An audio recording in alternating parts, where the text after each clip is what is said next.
Okay, we're here with game number 2 of this match. Um, they tied the first game. I think a really good game.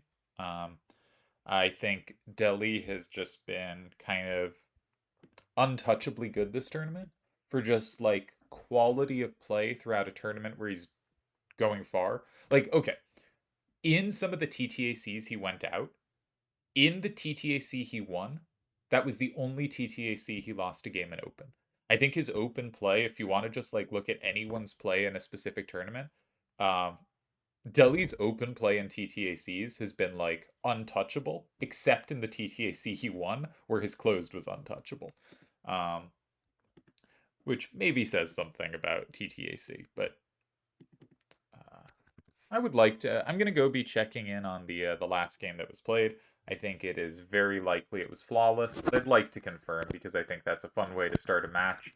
Is for both players to just play correctly and without mistake, especially a finals match, uh, and just confirm that they're both seeing things and seeing things well. Because we can also confirm I am not seeing things, and I'm not seeing things well. But that's easy to confirm and does not actually need confirmation for us all to know is true. So, okay, Vid starts in 1.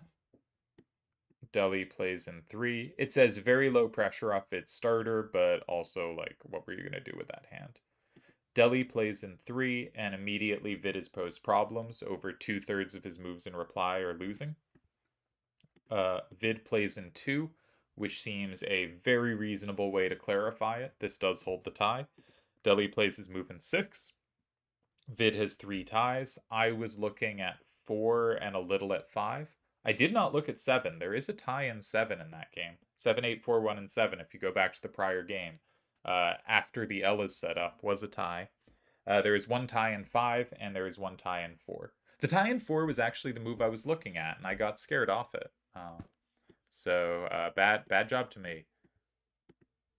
Um, but good job to Vid playing a tie, and yeah, this looks like a very clean and correct game. Sweet. Great start to the match. Um, Here we have game 2. Delhi has first turn this time. Last time he had second turn.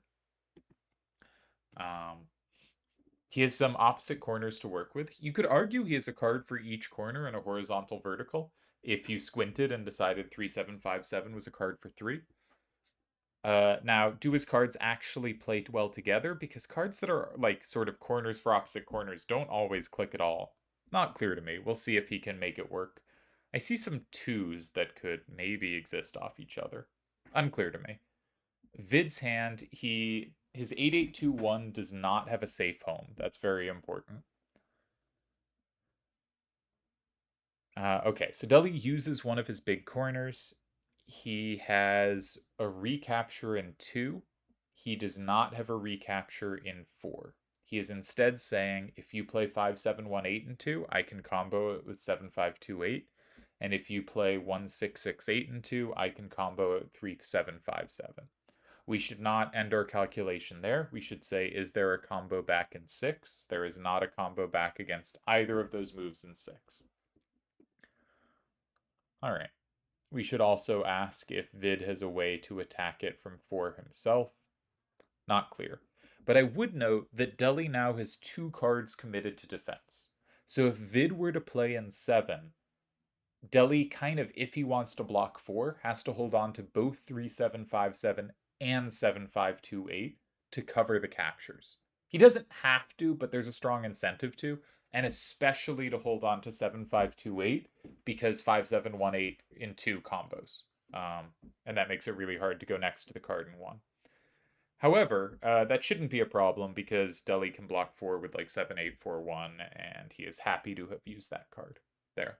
So sometimes when you notice, my opponent is really committed to holding multiple cards in their hand, anything that forces them into a square, you can start thinking, but does it force them into using either of those 2 cards in that square? And if it does, it can be a really powerful play. But here it does not force either of those squares, so it is not a really powerful play.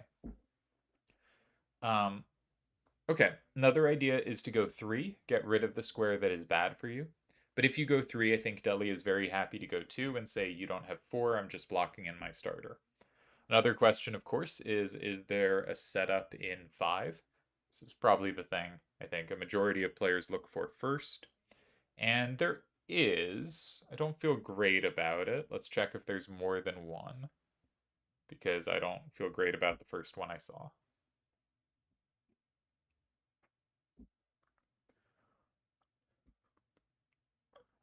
Yeah, so there's 6, 2, 8, 6, and 5.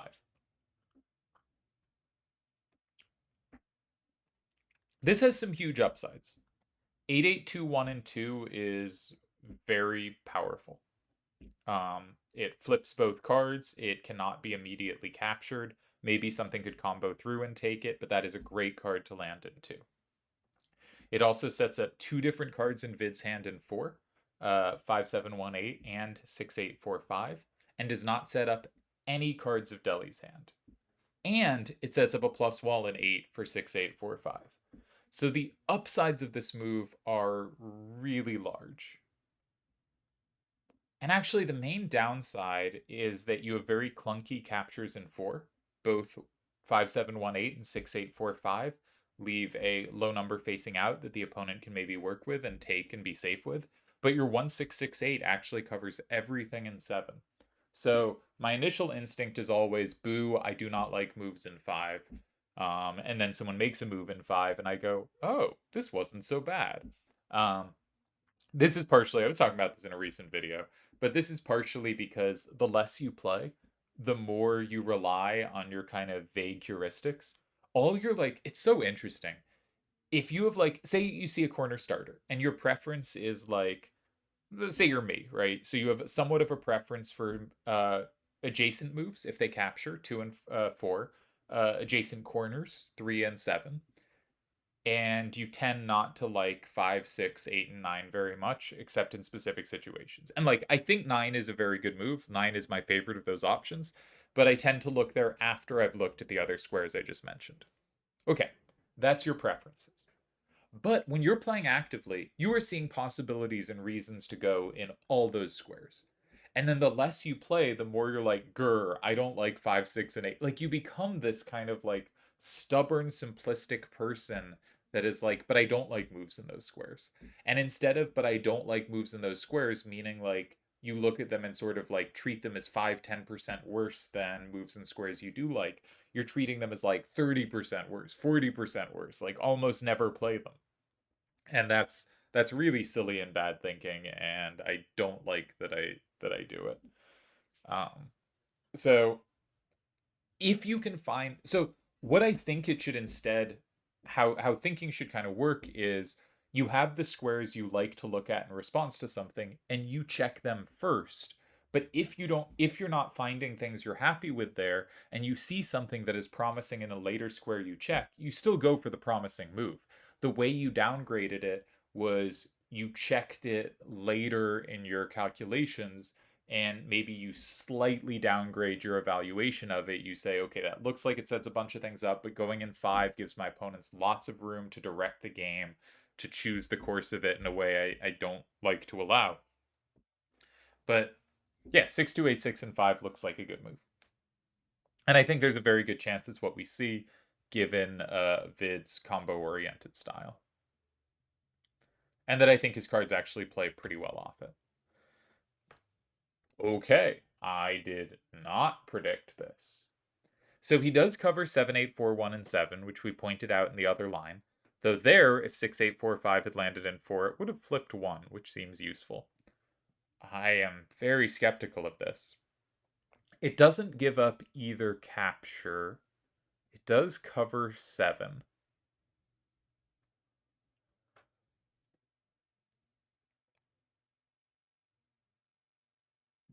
Deli doesn't have a setup in 2 that attacks it.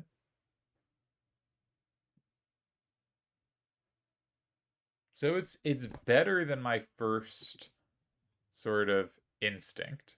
I have received a message. Sometimes I feel he does those vid moves just to entertain us all. Or maybe to entertain just himself. Yeah, that's fair, but you can see, like, He is controlling the space that is relevant to this move.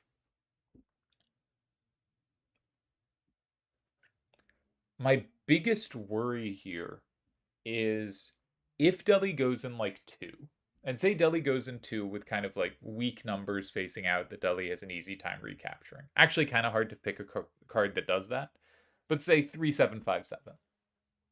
Um, maybe 7528, but that seems like a card Deli might want to hold on to. What, or let's say he goes 7528 and 2. What card are you putting in 7? Because 8821 is covered.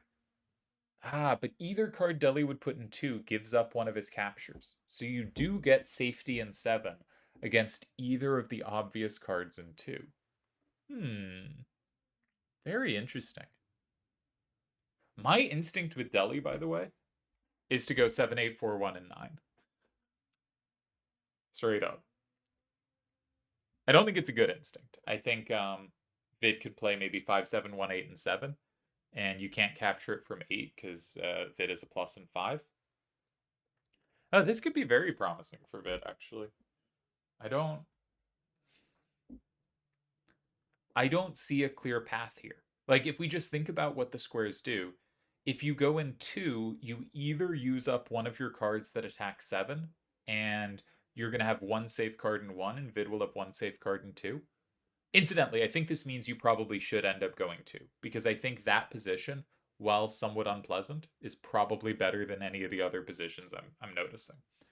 But 2 is dangerous because Vid will get 7. Or you play a card like 8, 2, 8, 2 and Vid just snags it. So 2 is very dangerous.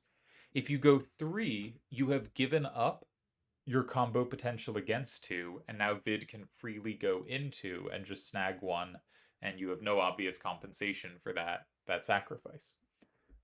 And note, Vid will still have 7 under control. If you go 5, I don't really understand what you're doing, but actually it's perhaps not so absurd, because maybe 5 can set you up to have more play against 7, and it also, your opponent still maybe has trouble going in 2 because you have combo play, but 5 is a deranged square and very unlikely to be played. 6 is sort of curious. Deli is the kind of player who could play a move in 6. 6, like 9, says, I don't really want to interact with the board. I don't think I have a good way to do so. But maybe I can set up a little something something that gives me more play. One trait to this position that might show up at some point is that 8, 2, 8, 2 has a plus wall in 7. And so you could imagine going in 6, giving it a plus in 5, but I think this gives up far too much left power and is not actually a good idea. 9 is sort of similar, but again, I think you don't have a card that naturally goes in 9. It's just really hard to recapture your own cards. The 8, 2, 8, 2 here plays so much worse than something with way lower numbers. Its numbers are sort of not high enough to be useful in a way, and too high to be easily recaptured. And I know there aren't numbers higher than 8, but the 8s aren't mattering here. Very clumsy. 8, you could imagine some kind of setup, but first of all, I don't think there is a setup, and second of all, it's very easy for Vid to just sit safely in 7, and yeah, you don't have 5. And if you go 7, the question is, what are you putting in 7? Because 1, 6, 6, 8 is really good at attacking whatever you're putting. I think there is a case for 8, 2, 8, 2 and 7. I think there's an argument that you need to find a way to get 8, 2, 8, 2 out of your hand doing something useful. This at least grabs a card. It doesn't give up your coverage of their moves in 2, right? You still have your cards that combo that back. And you're just trying to find a way to use that. And even though they can grab it, whatever they grab it with, they hopefully didn't set up something in 5, and you can find a way to use 7, 8, 4, 1. And even if they did set up something in 5, say they play 6, 2, 8, 6, and 8, maybe you can play 7, 8, 4, 1, and 5 there. You still have coverage of their moves in 2. Your remaining 2 cards are not terrible, and you maybe can hold the tie. So maybe something like 8, 2, 8, 2 and 7 is a decent idea. Whenever I get positions that are sort of like this, I find there's often some move in 7 with a low number facing out that actually holds without too much difficulty. Like, it's often hard, it's dangerous, but it's a little easier than other moves. So my current bet for best move is 8-2, 8-2 in 7, but I also suspect there's a tie or two in 2. Um, but you can see how just, and maybe there's something wild in 5. I don't know. But this is quite dangerous. This is a really creative idea. Um, we'll see if Delhi continues his just absolutely impeccable play throughout the tournament. Delhi has not lost a game this tournament. And I don't think he's been close to losing a game, as I recall. Maybe that's wrong, but he 2-0'd Tezuka, he 2-0'd Addy, and he's now in the finals. And those were two players who I think are very good. Delhi times out. You hate to see it. Very interesting game from what we saw. So Delial, Vid, what do we see? I can end the video and then go back and see what the cards were. But if I end the video, I can't keep talking to you, and obviously that is the most important thing. So Deli played 4-7, 8-2, and 1, and Vid responded with 6-8, 4-5, and 4. And then Deli timed out. The cards were Deli had 4-7, 8-2. He had 3-7, 5-7. He had 7-5-2-8. Those were his cards to cover the combos. And he had this 7-8-4-1 and the 8-2-8-2. Okay, what did Vid have? Vid had the 6-8-4-5 that he played. He had this 5-7-1-8. That was one of his threats. He had 1-6-6-8 covering 7. He had 6-2-8-6, which was the card I wanted in 5. And what was his last card? It was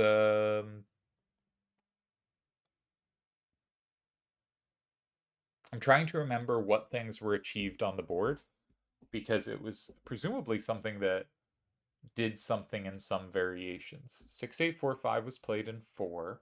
It was 8-8-2-1. Yes. Because I wanted 6-2-8-6 in 5, and that would set up 8-8-2-1.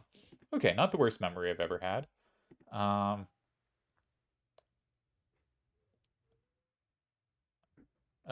Deli says, I really wish they'd fix the timer. It said I had 59 seconds. Only knew I timed out because stuff said so. Yeah, that's a shame. I'm gonna put this one into the solver. I think this position was quite dangerous. I would have been very unhappy playing it. Now I have a strong history of when a position is like slightly unpleasant, thinking I'm almost dead, and I think this is not a bad trait because it means I look for ways to force a tie that can be tournament useful. But I think this was pretty unpleasant. I did not envy finding a move here. We're gonna compare my idea of 6-2-8-6 and 5 to what Vid played. So after 6-2-8-6 and 5, Deli would have had 20 losses and 8 ties. And after Vid's move, all right, I'm wrong about everything. After Vid's move, Deli has 13 ties. So my best guess for a tie was 8-2, 8-2, and 7, which loses. Great work to me. Vid can go in 8, and it just wins. My second guess was drop like 7-5, 2-8, and 2 and hope, and that does tie. No, where were the ties? Okay, everything in 2 did tie. So if you just make the standard move, you do tie. 7 was crushed all around, so the second most likely move didn't work, and what I ended up on was wrong, so I think this was dangerous. There are a couple ties in 3, which really surprises me, because 3 is getting rid of Deli's combo square against Vid's moves in 2. So 3 is already an unusual square to look at, but here it seems worse than usual. So that's really surprising to me, something I don't understand. There is a tie in 5, and there are a couple ties in 6 and 9. Nothing in 8, nothing in 7. You got to go in the kind of right to upper part of the board to hold the tie. But I think this was dangerous. So Deli says 7-8-4-1 was blocking 2. I just closed the solver, but we did just see that every move in 2 was tying. Um, and here Vid has 6 ties. Now, I would have assumed Vid would play in 5, something capturing. I'm not sure what. Let's see if any moves in 5 were dangerous for Deli. Against 5, 7, 1, 8, and 5, Deli has 11 ties. No way he's losing that. Against 6, 2, 8, 6, and 5, Deli outright wins. He has the combo in 4. And against 8, 8, 2, 1, Deli can take. But yeah, there's the problem of any card, you can't see the position anymore. All right, I should flip you over. Do, do, do. They start a new game. But yeah, so okay. I don't know if I should comment in the chat because if they want to come up with something, they should have the option to decide what they want before I say solver stuff. Um,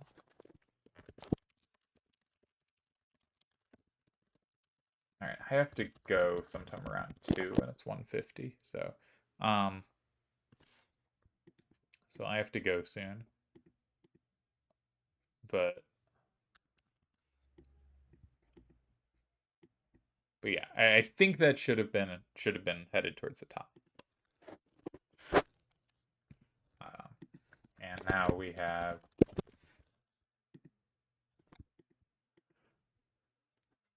game 3.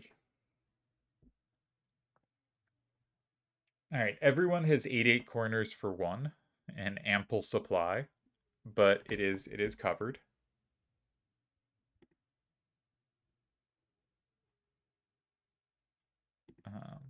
Also, I want to say because I'll probably have some video talking about this, but I would like to say now, huge congrats to Chickeny for winning SE Batsu. As he pointed out, he loses the title of best player to never win a tournament. Obviously, I don't. It's really hard to comment on closed tournaments, and also a lot of the games. The Europeans did very well, and the Europeans tend to play not on my time schedule. So I didn't catch much of it, and I don't think I caught any of Chickeny's play. But I'm really glad for him and happy he won. I know he's talked about like coming so close to so many things, but basically like not even ever winning like smaller tournaments besides maybe like weekly opens, but just like having almost no titles in anything despite his unbelievably dominant performances. Um, just really high win percentages, basically suffered from not being quite as good as Yojimbo and beating everyone else for years. Um, yeah, phenomenal player. I have repeatedly dubbed him the greatest player to never win a tournament. Despite the fact that his record for most finals without a win was broken, I think it. I think there was no argument. I think Chickeny's win rates and dominance and performance against the best players was just unmatched among players who have not won a tournament. Um, yeah, I did a poll once and he didn't win the poll. Metis won the poll, but I personally do not think it's close. And I think Metis was just fresher on the minds of active players who were voting. Yeah, Chickeny, incredible player. I think really phenomenal mid-game player. There's this move he played a couple years ago. It was in an elemental round. I'm sure I showcased it somewhere. But oh, where were the cards? I think it was like 1, 8, and 9, and there were confusing elementals, and he finds this just like incredible move in 5. And like one of those moves where I spent like while noting this is a great move, I spent like 10 minutes trying to figure it out and was like still clearly missing stuff and missing key variations. A just phenomenal move. Um I think Chickeny is one of the kind of best move through 3 through 5 players there's ever been. Um and yeah, it's really nice to see him get on the board, and yeah, I'm happy for him. I know he doesn't play that much nowadays, so he was just playing a closed tournament, but it's a very nice win. Would have been happy for the other finalists too. I will note Vid just finaled 2 tournaments at the same time simultaneously, an open random and a closed tournament, which again speaks to, I talked about this in the previous video of this match, but how strong a threat Vid is in all formats. He is a 2-time tournament winner and now many-time finalist. His tournament wins were a traditional open tournament with the strongest final eight of all time, and a the first closed tournament ever, which was a double elimination. But not only did he win both of those, but he has now gone basically to the finals in every type of tournament possible, which is just, obviously, like, he is playing the one player who, maybe there's more than one, but like basically the one player who has a more complete resume across all types of tournaments. But Vid is truly a threat. And actually, he was, I believe, my winner pick for Batsu. I looked at the bracket and I thought Vid adapts really well to all the different formats. And in a closed format and a closed hand format, I think he's a really tremendous player. But we can also see really tremendous open random player. And it's been cool to see him handling L's really well as the first turn player, including in the first game of this match, after having, in my opinion, really struggled with them just a few years ago. And Deli obviously is just great. Deli, you're boring. There's too much to say about you. It's all been said. Okay. Deli again plays much like last game, plays a kind of sat corner. He says, I don't have this, but I don't know that you do either.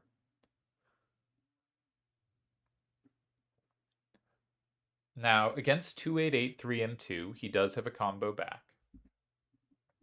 But what is the plan against 7744? It's not 1884. And in fact, 1884 may not have a combo back against 2883 because 6284 covers it. So, 7841 has the combo as well. I can notice things eventually. So 7744 and 2 seems like a critical move. Does Deli have some huge mind-blowing setup here? I don't think so. But I think he is saying that Vid has a serious up problem, which is true. But 7744 and 2 still looks really tempting. Um, when someone plays a sack corner, you usually gotta say, okay, I see your sacrifice. I'm gonna take it. It's rarely is the best thing to do to leave it alone and let them build out from it. If you are going to leave it alone, usually the thing you want to do is go in the adjacent corner facing the strong side. So if Vid has a setup, like, I don't know, I'd hate to play 6186 or 6284 because I think having those sixes up is pretty valuable here. But one of those cards in 9 saying I have 6 and I have 2 and I will take one at my later convenience is often what you want to do if you don't take it immediately. But those moves just look significantly worse to me here, and taking it immediately is usually preferable. So, um, one sec. I'm going to update stuff on what the solver eval was, so if anyone asks for it, he can just answer in my place.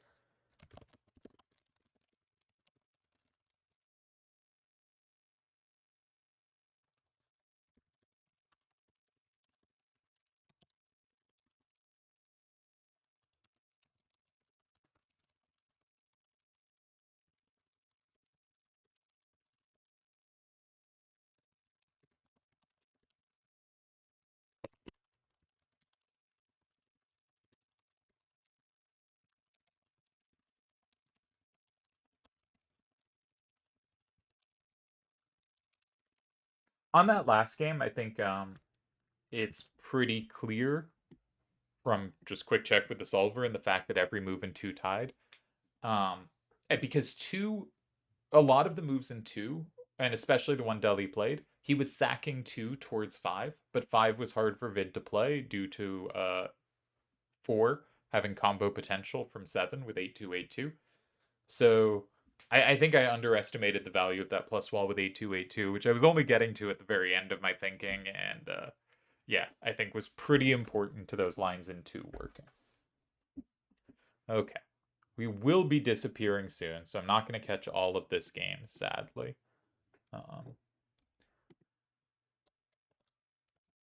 But I do think Vid should look to attack this starter. I also think from what we've seen, I just, talking favorites, like, I don't think anyone would disagree Delhi is the favorite in this finals. Like, you know, often you won't find anyone who disagrees that Delhi is the favorite in literally any finals. But I think Vid is playing well and combatively and interestingly, and is combining nicely, playing both very interesting Vid moves, like his move in the last game in 4, with more kind of responsible, I just need to force the game into a tie, with his move in 2 in game 1 and his follow up in 5. And that version of Vid is really scary, right? A Vid who is making, instead of kind of maximizing the complicated and combativeness of every position, who is doing it in an extremely calculated fashion and is saying, here, I will attack and do stuff that creates great risk for my opponent, but here I will not do the move that creates a ton of risk for me. I will simply move the position into safer waters. That's really scary. And that's the kind of player that has a real chance to win or at least take a game off Delhi, who has not had any games taken off him this tournament. Of course, as I say this, like Delhi's going to win the next 2 games and I'll look foolish, but that happens. All right, Vid goes into 6. In general, against sat corners, I think this is just not where you want to be.